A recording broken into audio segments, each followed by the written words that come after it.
Greetings, fellow Whovians. Well, today I'm going to be reviewing the first story of the Third Doctor, Spearhead from Space.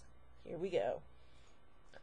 The Doctor, having had a change of appearance forced upon him by the Time Lords, has been exiled to Earth.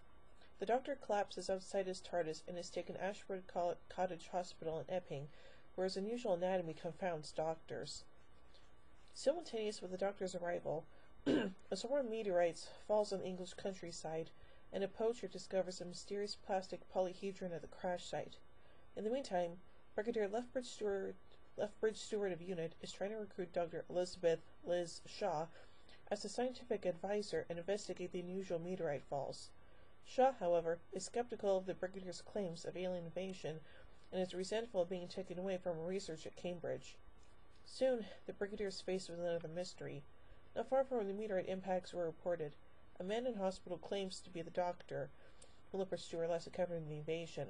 However, this Doctor looks nothing like the Doctor the Brigadier knew. The plastic polyhedron is actually a power unit for a non-physical alien intelligence known as the nesting consciousness.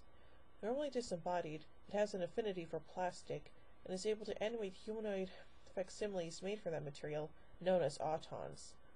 The Nesting have taken over a toy factory in Epping and plan to replace key government and public figures with Auton duplicates. The Auton in charge of the factory sends other, less human-looking Autons to retrieve the power units from UNIT and the poacher. After a failed attempt at escaping from the hospital while the Autons try to kidnap him, resulting in his nearly being shot dead by an overzealous UNIT trooper, the Doctor discovers that his TARDIS has been disabled by the Time Lords and he is trapped on Earth. He convinces Lethbridge Stewart that he is the same person who aided him before to defeat the Yeti and the Cybermen, despite his change in appearance. Together with Liz, he uncovers the nesting plot just as Channing activates Autons across Britain and start killing people. Dun dun dun! However, the Doctor creates an electroshock device that he believes will disable the Autons. UNIT attacks the plastics factory, but the Autons are impervious to gunfire.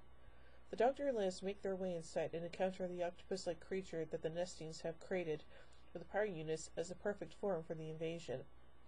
While the Doctor struggles with the creature, Liz manages to use his machine to shut the creature down, and all the Autons die as well, being part of the Nesting Gestalt consciousness.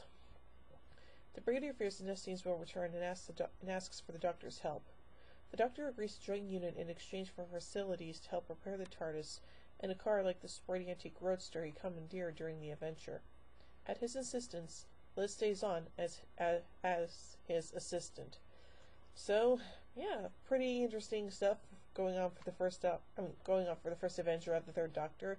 So yeah, anyway, let's take a look at some continuing production elements. The concept of regeneration had not yet been named when the serial was made. It was finally named in Planet of the Spiders. The Doctor's exile will last until the Three Doctors, although the Time Lords would move the TARDIS through space and use the Doctor as their agent in Colony in Space, the Cursed Peladon, and the Mutants. The Doctor tells Brigadier Lethbridge Stewart that his name is Dr. John Smith, an alias first used in The Wheel in Space. While the Doctor is taking a shower, a mark is clearly seen on his forearm. This was the tattoo of a cobra that John Pertwee obtained while serving in the Royal Navy.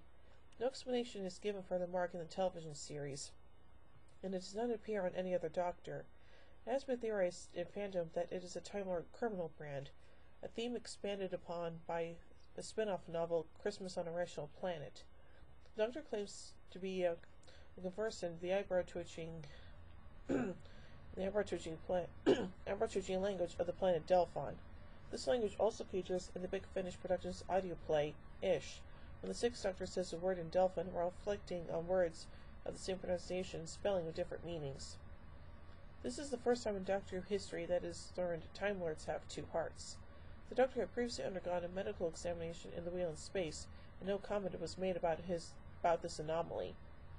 In addition, the Doctor is revealed to have blood that cannot be identified by Earth Doctors, and a heartbeat that can lower to as little as 10 beats per minute. The Autons would return in Terror of the Autons, Rose, and the Pandorica Opens / The Big Bang. They also have a cameo and specially shot flashback scene in the 2006 episode Love and Monsters. The working title of the serial was Facsimile, and was based on a story that Robert Holmes wrote for the 1965 film Invasion, which featured an alien crashing in the woods near a rural hospital, where a medical examination reveals its alien nature. The hospital is later visited by other aliens, seeking a fugitive criminal. Some of the exact lines of dialogue used by the human doctors to describe the physiology of the injured alien were reused. Industrial action by certain elements of BBC staff meant that this serial was filmed almost entirely on location, with the majority being undertaken at BBC Wood Norton and the pub in nearby Radford. Lacking videotape studio material, this also meant that it was the only story to date, excluding the TV movie, to be shot entirely on film. Other stories in the original series intercut material from either source as required, or, especially in the last 4 years when film was eschewed, even on location, were entirely on tape. The change to color production also necessitated changes to the program's opening titles. Designer Bernard Lodge, who had produced the previous sets of titles used up until Spearhead from Space, originally intended to produce a new set using the same Halloran technique that he had used for the previous titles.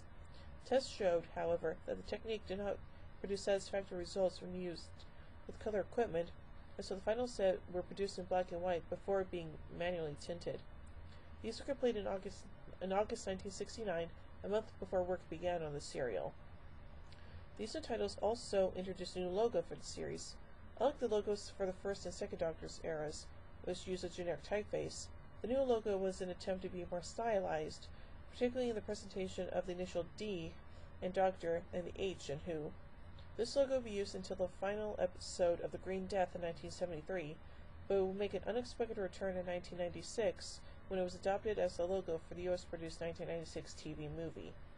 It subsequently became the official logo of the Eighth Doctor and of the franchise itself, being used on original novels, video releases, including the alternate Ninth Doctor's animated Screamless Schalke, DVD releases, and Big Finish audio plays.